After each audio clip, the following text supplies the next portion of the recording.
SSC में जब बच्चा सेलेक्ट हो जाता है तो सोचता है अब तो मौज ही मौज है, पर मौज ना होने के कारण मैं आपको 2-3 बातें बता देना चाहता हूँ। इस टाइम का एग्जाम देना चाहते हो और इस टाइम में अगर आप सेलेक्ट हो जाते हो तो एसएससी में एडमिशन लेने से पहले आपको मैं एक बात बता देना चाहता हूँ कि एसएससी स्कूल उन बच्चों के लिए बिल्कुल भी नहीं है जो कि कमजोर दिल के। जब उनका एसएससी में एडमिशन हो जाता है तो वो डिमोटिवेट होकर कहते हैं कि एसएससी स्कूल भाई बेकार है, हमारा तो नॉर्मल स्कूल ही। सेलेक्ट हो जाते हैं तो एडमिशन लेने से पहले आप ये जरूर सोच लेना क्या आप उस प्रेशर को झेलने की शक्ति आपके अंदर है। में नीचे लिखा रहता है कि ट्रांसफर यहाँ पर अवेलेबल नहीं है, पर ये बात बिल्कुल गलत है।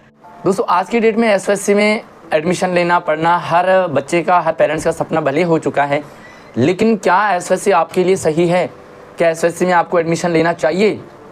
आज की वीडियो में उस बच्चे ने अपना एक्सपीरियंस शेयर किया है जिसने एसएससी की तैयारी की बहुत बढ़िया, ट्रांसफ़र नहीं हो पा रहा था, अपना स्कूल ट्रांसफ़र भी करवाया, जिस स्कूल में बच्चा चाह रहा था उसमें बच्चे का ट्रांसफ़र भी हुआ। 15-20 दिन स्कूल जाने के बाद बच्चे ने जो समझा वो आपके साथ शेयर किया है। तो आप सभी के लिए बहुत इम्पोर्टेंट है आज की वीडियो देखना, क्योंकि यहाँ पर बच्चे ने खुद क्लियर किया है कि उसने कहाँ से पढ़ा, कितना पढ़ा, एसएससी की तैयारी कैसे करें। साथ में अगर आप अपने मनपसंद स्कूल में अपना ट्रांसफ़र कराना चाहते हैं तो कैसे करेंगे, क्योंकि ट्रांसफ़र की प्रॉब्लम भी बहुत सारे बच्चों को हो रही है। साथ में एसएससी आपके लिए सही है या नहीं है, आपको क्या करना चाहिए, सब कुछ आपको इस वीडियो से क्लियर हो जाएगा। तो बने रहिए वीडियो के साथ एंड तक, और आगे बढ़ने से पहले वीडियो को लाइक करके चैनल को भी सब्सक्राइब कर लेना, ताकि आपको इस तरह की सारी नई अपडेट नोटिफिकेशन आपको मिलते रहेंगे। और यस, अगर आपके पास भी कुछ इसी तरह का एक्सपीरियंस है एसएससी से रिलेटेड तो आप मुझे मेरे व्हाट्सअप नंबर, इंस्टाग्राम पे आप मुझे संपर्क कर सकते हैं। सब कुछ नंबर आईडी मैंने वीडियो के डिस्क्रिप्शन में दे रखा है। तो चलिए शुरू करते हैं और आपको मिलाते हैं उस बच्चे से जिसने खुद एक्सपीरियंस किया है एसएससी स्कूल में जा कर के एडमिशन लेकर के पढ़ करके। हेलो दोस्तों, मेरा नाम राज शुक्ला है और मैं क्लास 9th स्टेम एग्ज़ाम में सेलेक्ट हुआ हूँ इन 2024 में। और मैं आपको अपना एक्सपीरियंस शेयर करना चाहता हूँ इन 1.5 हफ्तों में जो मैंने एसओएससी के अंदर ऑब्जॉर्व किया है।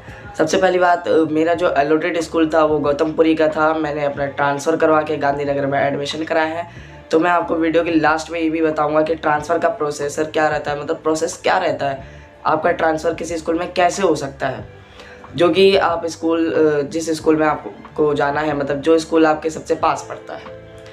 तो सबसे पहली बात, मैंने इन 1.5 हफ्तों में इतना ऑब्जर्व करा है कि आपको एसओएससी में हमेशा आपको किसी ना किसी एक्टिविटी में आपको बिज़ी रखा जाएगा। आपको बहुत सारे क्वेश्चंस कराए जाएंगे। आप जिस भी स्ट्रीम में सेलेक्ट हुए हैं, मान लीजिए जैसे मैं स्टेम में सेलेक्ट हुआ हूँ, तो वहाँ पे आपको साइंस से रिलेटेड बहुत से क्वेश्चंस कराए जाएंगे, मैथ्स भी बहुत कराई जाएगी, उनके एडवांस वर्जन भी कराए जाते हैं। और कई बच्चे सोचते हैं कि एनसीईआरटी एसओएससी में फॉलो नहीं करी जाती, तो ऐसा बिल्कुल भी नहीं है। एनसीईआरटी फॉलो करी जाती है और एनसीईआरटी के बुक में से भी क्वेश्चंस आपको कॉपी में कराए जाते हैं। और रही बात डीबीएससी बोर्ड की, तो डीबीएससी बोर्ड में जो आपको बुक्स दी जाती हैं उन्हें बुक्स ना कहकर उन्हें ड्राफ्ट कहा जाता है। और ड्राफ्ट्स में भी एक्टिविटीज़ होती हैं, एक्सप्लेनेशन होती हैं। उन एक्सप्लेनेशन और एक्टिविटीज़ और क्वेश्चंस को आपको कॉपी में करवाया जाता है, प्लस इसके एडवांस वर्जन भी आपको कराए जाते हैं। एडवांस वर्जन का पीरियड भी आपका अलग लगता है। एडवांस वर्जन में आपका खासा तौर आपकी एक्यूरेसी पर ध्यान दिया जाता है कि आपकी क्वेश्चन सॉल्विंग की एक्यूरेसी कितनी है, और बहुत सारे ट्रिक्स भी बताई जाती हैं ये करने की।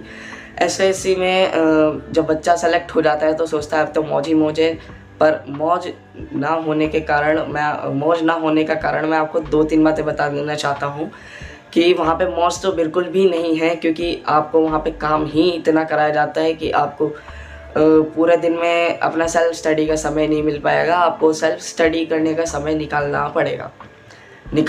सेल्फ स्टडी करने का आपको बिल्कुल समय निकालना पड़ेगा, क्योंकि एक्टिविटीज़ और जो भी होमवर्क होता है उससे रिलेटेड, सब्जेक्ट से रिलेटेड, वो आपको होमवर्क में दिया जाता है। और प्लस आपको स्कूल में भी उसके बारे में डिस्कशन कर उसके बारे में बताया जाता है, उससे रिलेटेड क्वेश्चंस कराए जाते हैं, ये सारी चीज़ें। और जैसा कि मैं आपको एक चीज़, सबसे बड़ी बात बताने देना चाहता हूँ कि जैसे नॉर्मल सर्वोदय विद्यालय में कई बार पीरियड्स खाली रह जाते हैं, पर इन स्कूलों में पीरियड्स आपके बिल्कुल भी खाली नहीं जाते। एक टीचर जाता है तो दूसरा टीचर 5-6 मिनट के अंदर आपके क्लासरूम में ज़रूर आ जाता है। और यहाँ पे डिसिप्लिन को लेकर बहुत स्ट्रिक्ट रूल है। आपको डिसिप्लिन यहाँ पे डिसिप्लिन में आपको रहना पड़ेगा, इनके रूल्स आपको मानने ही पड़ेंगे, तो आपके लिए ज़्यादा अच्छा रहेगा।